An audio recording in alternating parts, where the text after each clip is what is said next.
Hello everyone, I'm Joshua Clement and this is how to remove vinyl asbestos tile and tack strips for your floor.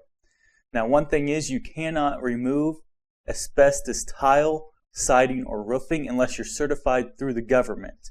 So you can't touch it. All you can do is call in a professional who's certified by the government and they can remove that for you. But I will show you how to remove the tack strips from your floor. For this job you will need a flat bar and a hammer.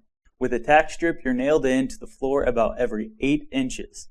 So we're going to take our flat bar, go to the first nail, get it underneath of the tack strip, then knock it underneath that nail.